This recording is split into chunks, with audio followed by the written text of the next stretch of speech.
Hello, my name is Darrin Jones, and I'm the Executive Assistant Director for the Science and Technology Branch of the Federal Bureau of Investigation. Thank you for your invitation to address your forum today. I've been asked to speak briefly about how I view digital sovereignty and its effect on law enforcement within each of our respective countries, as well as internationally. Like many subjects associated with technology, definitions vary. So allow me to begin by broadly defining digital sovereignty as the right of a nation to govern its digital information or data, as well as its associated networks and other information technology that helps to create, process, transport, and store that data. Further, that each nation naturally acts to protect or assert its digital sovereignty in a manner which serves its national interests. Let me also add that I happen to believe that a strong, balanced transatlantic digital interdependence is in our mutual national interest. There are many ways in which nations can exert digital sovereignty.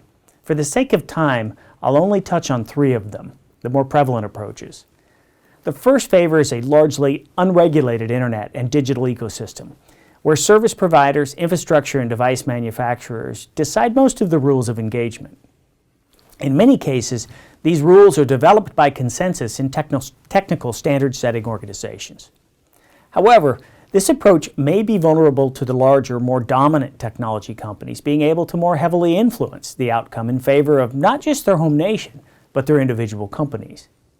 And in many cases, the individual decisions being made by the largest of these tech companies greatly impact billions of users worldwide.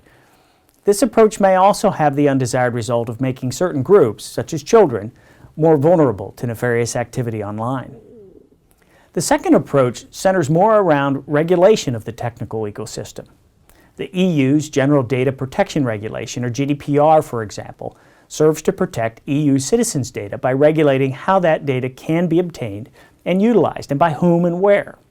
In this case, I think one could easily argue that GDPR has also had a rather profound impact on the digital sovereignty of not only EU nations, but the rest of the world as well, when non-UE companies spend millions and work earnestly to ensure GDPR compliance to be able to offer their seamless products and services across national boundaries. The third approach focuses more on individual nation-states attempting to exert maximum control over not only foreign access to their citizens' data, but also to enforce strict controls regarding foreign data or services their citizens are permitted to access. This approach tends to be more prevalent in those nations where the central government can exert almost total control over the information technology infrastructure. Because information technology infrastructure equipment manufacturers and service providers such as social media, search engine companies play such a key role in the digital ecosystem, nations may be significantly advantaged or disadvantaged by vendors being located within its borders, and perhaps to an even greater degree by the extent to which a nation-state has influence over them. The location in which data is stored, for example, may greatly influence potential access to that data, and by extension, a nation's ability to exert digital sovereignty over that data. Such issues can greatly impact law enforcement's ability to access their own citizens' data, as well as their ability to access evidence of crimes perpetrated on its citizens by actors outside its national borders. As you know, one of the greatest strengths of the Internet is its global and nearly instantaneous interconnectedness, operating largely irrespective of national borders. That same strength, however, can pose significant challenges for law enforcement agencies in all countries. As a law enforcement officer, I was encouraged by the enactment of the U.S. Clarifying Lawful Overseas Use of Data, or CLOUD Act legislation. This law seeks to afford law enforcement agencies, meeting certain legal requirements, the ability to have their own domestic investigative legal demands for data stored in a foreign country complied with, without the necessity of first having to obtain foreign compulsory orders.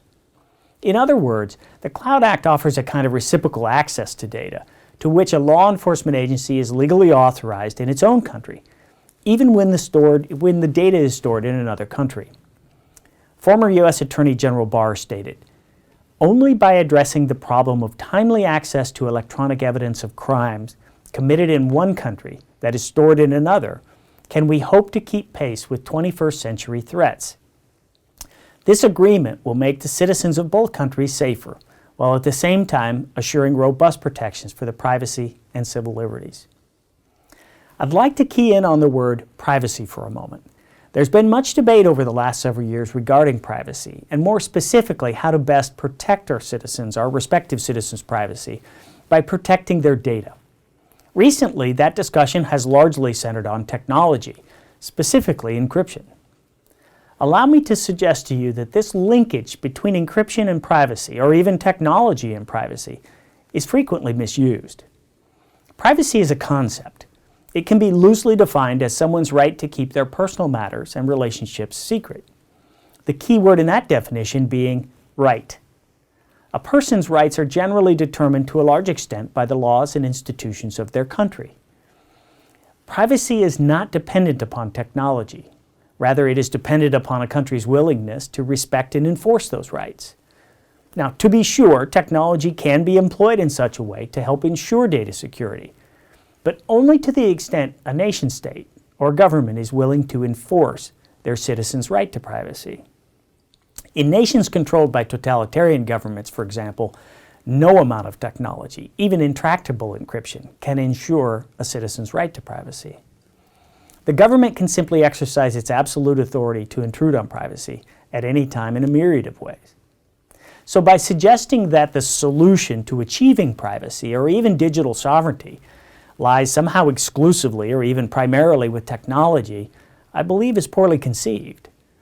I believe rather that the real solution to protecting privacy, civil liberties, and to achieving real-world public safety lies instead with our institutions, with our governments, and their willingness to create and enforce well-considered laws and regulations which employ technology to achieve our national and internationally shared core values, as opposed to allowing technology to simply dictate those core values.